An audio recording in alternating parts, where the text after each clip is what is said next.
man, nothing but spam today, huh? Well, time to throw all this mail away. Huh, what's this doing here? Seems to be some sort of invitation with this colorful envelope. Huh, it seems that Mixo, my buddy, has invited me to a Halloween party, and it's tonight. Wait, Mixo's real in this universe?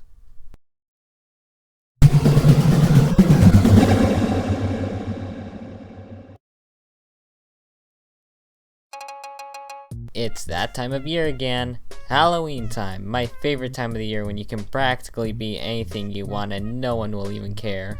Though it is 2021 where we can't really do anything without getting our ass beat. Funny, haha, I know, I'm so funny. It truly is a magical time to be out hanging out with friends on Halloween night, doing stuff and having fun. Nope, nothing better than it. Definitely not. Definitely no video games involved.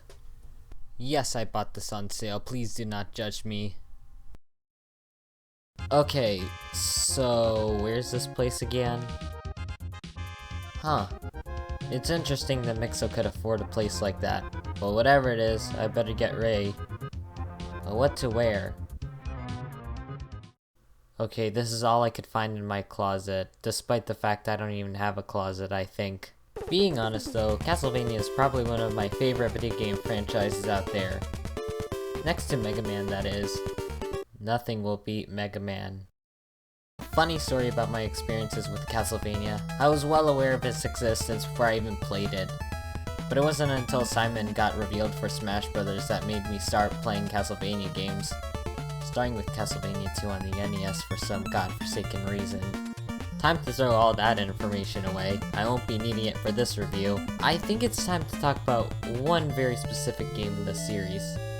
A game that isn't related to Castlevania, but it's technically in the Castlevania timeline.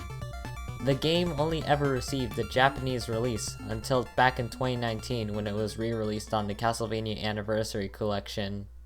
That game being...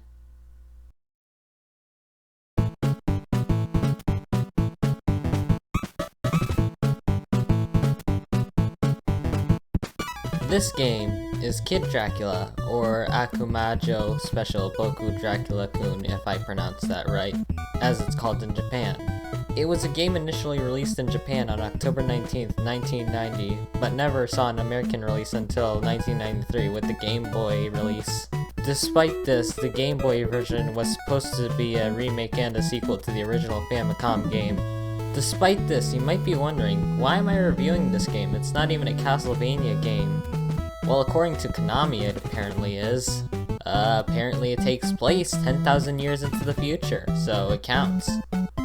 There's two reasons why I want to review this game first before the other Castlevania games. One, I feel like this is like a non-canon game to the Castlevania series. And two, it really doesn't feel like a Castlevania game because of the aesthetic and how it feels to play as Kid Dracula. As for the plot itself, Kid Dracula wakes up from his sleep only to realize the Demon King Garamoth, or whatever his name is, has conquered the demon realm. So it's up to Kid Dracula to stop Garamoth and put him in his place. It's simple, it's straightforward, it explains the plot well, I think. Despite it being simple, I don't know. As for the gameplay itself, it's relatively simple. Get from point A to point B and beat the boss at the end. Simple as that. I would end the review here, but there's still a lot more to talk about, honestly. Oh, hey, do you know where the Halloween candy is? I'm trying to find some. I'm going to a party tonight, so I need to get some candy, you know. Oh, of course. It's right down aisle 3. Oh, of course, robots work here. Why haven't I thought of that sooner? Thanks anyway. Listen here, you little shit, I'll have you know I was awarded Robot of the Month, and for you to come into my domain and call me a robot is fucking disgusting. Ah, nice, here's the candy. Okay, you know what, maybe I might just forget about the candy, I don't really need it. Despite this game being simple, there's a lot more to it than meets the eye. After every level, you'll be rewarded with a new power. The powers in this game are quite simple. You have things such as a homing shot and a bomb shot. There's just a few more powers in this game, but that's only the two I want to mention in this game, because you'll need those powers. Oh yeah, and the bat power too is pretty useful for flying around. Unfortunately, you won't receive a power after every level. I think they stop appearing after like level 7 or 8, and that's about it. Actually, there is something that appears at the end of every level. That being the power of gambling. Yes, after you complete a level, you can use the tokens that you earned from each level to gamble. You can gamble for things such as extra lives and only extra lives. Doesn't that sound cool? But then you realize that most of the time you get 0 lives out of this, so it's, I don't know. To add on to this, the minigames are decided by luck. Yes, luck. Which is normal. Most of the minigames in this game are decided by luck anyway. Like this one time where I got all white marbles. Isn't this so fun?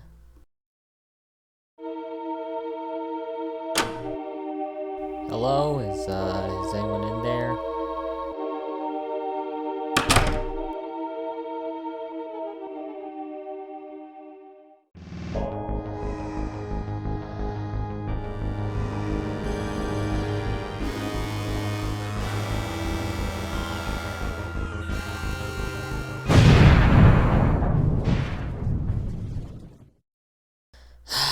Stressful night I had last night. Jesus Christ, I'm never going to that house again.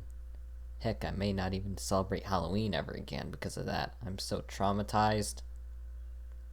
Well, on the bright side, at least I got this photo. Finally, after defeating Garmoth, everyone wants to be Kid Dracula's friend now, and the game ends. Well, that's Kid Dracula, and that was a weird game. I think since it first released in Japan, that's probably why I don't understand the game's graphics sometimes. Don't get me wrong, the graphics are pretty good, and I do like the throwback to Castlevania 3 with the first level thing. There's just some parts of the game that feel sluggish. The walking speed of Kid Dracula is just slow. Overall, fun game, but I would like it if it were at a much faster pace. Not by a lot, but enough to be entertaining. And with that, I have some decorations to put down. Happy Halloween, everyone. Have a good night.